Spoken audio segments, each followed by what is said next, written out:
வணக்கம் மக்களே, welcome to FDFS with Mohi. So இன்றைக்கி தனுஷ் அவர்களுடைய இட்லி கடையில் இட்லியை டேஸ்ட் பண்ணோம். ஸோ இட்லி மல்லிகைப்பூ மாதிரி இருந்ததா இல்லை மண்டை உடைக்கிற மாதிரின்றதா நம்ம ரிவ்யூ பண்ண போகிறோம். மூவி ரிவ்யூவும் தாண்டி ஃபுட் ரிவ்யூவாக அமையும். ஏன்னா படம் பார்த்து முடிச்சக்கப்புறம் இட்லி சாப்பிடணும் அப்படின்ற ஒரு டிம்டிங் ஆயிடுச்சு. ஸோ அதை பற்றி டீட்டெயிலாக இந்த ரிவ்யூவில் சொல்ல ஆசைப்பட்றேன். ஸோ ரிவ்யூக்கு போகிறதுக்கு முன்னாடி இந்த ரிவ்யூ ஆனது உங்களுக்கு பிடிச்சிருந்தா மறக்காமல் லைக் பண்ணுங்கள், கமெண்ட் பண்ணுங்கள், ஷேர் பண்ணுங்கள், சேனலில் சப்ஸ்கிரைப் பண்ண மறந்துடாதீங்க மக்களே. ஸோ நீங்கள் கொடுக்குற சப்போர்ட் தான் எங்களை கண்டிப்பாக மேலே மேலே உயர்த்தும். ஸோ தொடர்ந்து உங்கள் சப்போர்ட் கொடுத்துருவாங்க. ஸோ வாங்க நாம ரிவ்யூக்கு போகலாம்.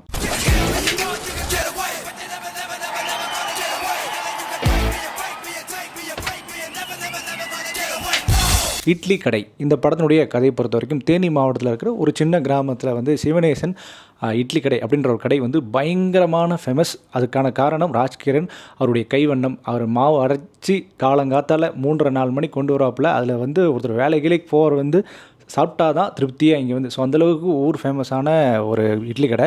அவருடைய ராஜ்கிரனோட மகன் தான் தனுஷ். அவருக்கு பார்த்திங்கன்னா ஒரு காலேஜில் முடிச்சதுக்கப்புறம் நான் எப்படி இந்த குண்டு சட்டியில் குதிரை ஓட்டுறேன்னு சொல்லிட்டு வெளிநாட்டு கிளம்புறாரு பேங்காக்கு.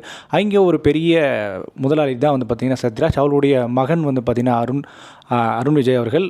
அவருடைய மகன் பார்த்திங்கன்னா அருண் விஜய் மற்றும் ஷாலினி பாண்டே இவங்களுக்கு லவ் உண்டாயிருது. லிட்டரலி கல்யாணம் ஆகும் போது அந்த ஒரு தருணத்தில் எதிர்பாராத ஒரு விபரீதம். ஸோ ஒரு இட்லி கடைக்கு போக வேண்டிய சுச்சுவேஷன் வருது, ஊருக்கு போக வேண்டிய சுச்சுவேஷன் வருது. ஸோ ஊருக்கு போனதுக்கப்புறம் ஏற்படுற விபரீதங்கள். ஸோ இட்லி கடையை காப்பாற்றிட்டாரா இல்லையா அப்படின்ற கதையை நோக்கி தான் இந்த படமானது நகரப்படுது.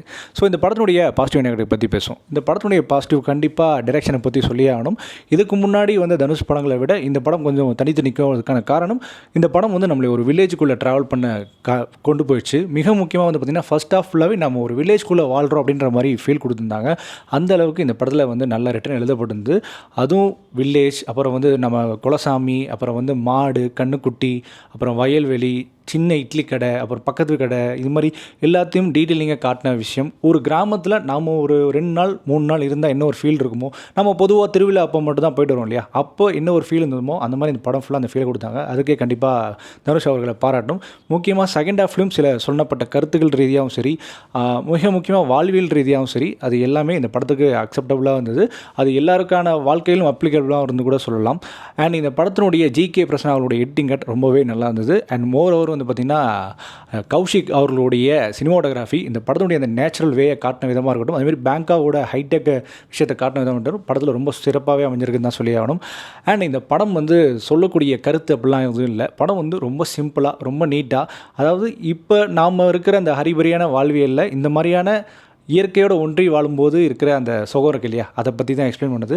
மிக முக்கியமாக பார்த்திங்கன்னா சாதாரண இட்லி கடை நம்ம நினைக்கிறோம். Actually idli is not a food, idli is a emotion அப்படின்னு நீங்கள் ஒன்ஸ் இந்த படம் பார்த்து முடிச்சக்கப்புறம் ஒரு ஃபீல் பண்ணுவீங்க. அந்தளவுக்கு இந்த படம் ரொம்ப ஒரு சில இடங்களில் எமோஷனல் ஆகிடுச்சு. மிக முக்கியமாக படம் ரொம்ப எமோஷனலாக எனக்கு ரொம்பவே கனெக்ட் ஆகிடுச்சு.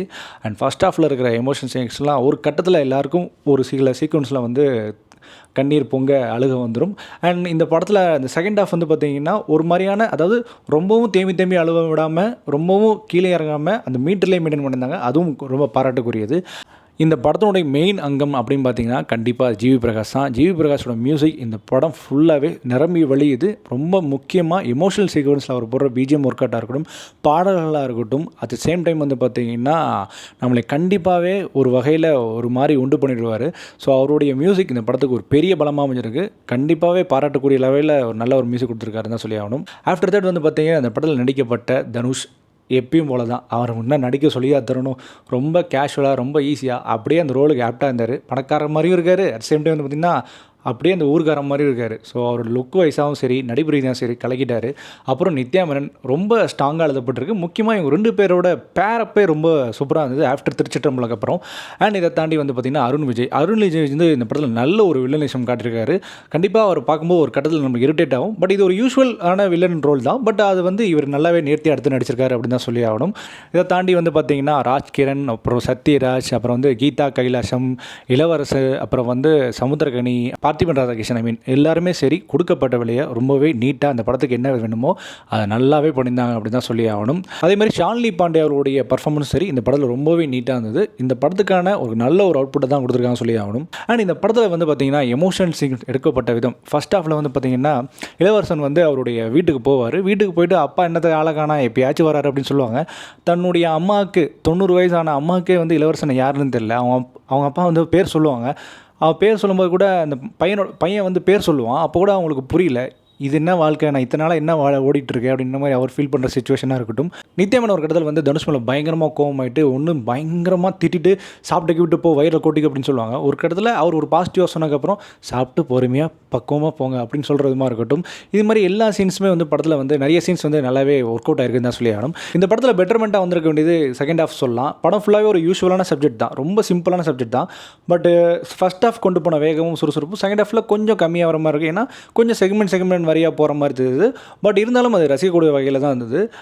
அதாவது லவ் போர்ஷன்ஸ் இருக்குது, அப்புறம் வந்து எமோஷன் போர்ஷன்ஸ் இருக்குது. பட் காமெடி ஏதோ ஒரு வகையில் ஆட் பண்ணியிருக்கலாமோ அப்படின்ற மாதிரி தோணுது. லைக் பவர் பாண்டியில் வந்து பார்த்திங்கன்னா காமெடிஸ்லாம் கொஞ்சம் அடிக்கடி இருக்கும். பட் இந்த படத்தில் அது மட்டும் மிஸ் ஆகுது, நிறைய இடங்களில் மிஸ் ஆகுதுன்னு கூட சொல்லலாம். ஸோ அதை ஆட் ஆன் பண்ணியிருந்தால் கொஞ்சம் ரசிக்கக்கூடிய வகையில், இன்னுமே ரசிக்கக்கூடிய வகையில் நல்லா இருந்திருக்கும்னு தோண வைக்குது. ஐ மீன் அதே மாதிரி பார்த்திபனோட ரோல் நல்லா இருந்தது. பட் அவருக்கு இந்த ரோல் ஓகேவா அப்படின்ற மாதிரி கேள்வி கேட்க தோணுது. ஏன்னா இன்னும் கொஞ்சம் பெட்டர்மெண்ட்டான ரோலாக பண்ணியிருக்கலாமே அப்படின்ற மாதிரி தோண வைக்குது. பட் இது வந்து அவர் பண்ணாத ஒரு அன்யூஷுவலான ரோல் கூட சொல்லலாம். அண்ட் மொத்தத்தில் இந்த படத்தை பார்க்கலாமா வேணாமா, இல்லை கண்டிப்பாக பார்த்தே தீரணுமா அப்படின்னு கேட்டிங்கன்னா, கண்டிப்பாக நீங்கள் இந்த படம் முடிச்சதுக்கப்புறம் இட்லி சாப்பிட்ணும் ஒரு டெம்ப்ட் உண்டாகும். அந்தளவுக்கு இந்த படம் உங்களுக்கு வந்து ஒரு ஒர்த்ஃபுல்லான வாட்சிங்காக இருக்கும், அதில் எந்த ஒரு டவுட்டுமே இல்லை. கண்டிப்பாக உங்களுக்கு படம் பிடிக்கும். எனக்கு இந்த படம் பிடிச்சிருந்தது.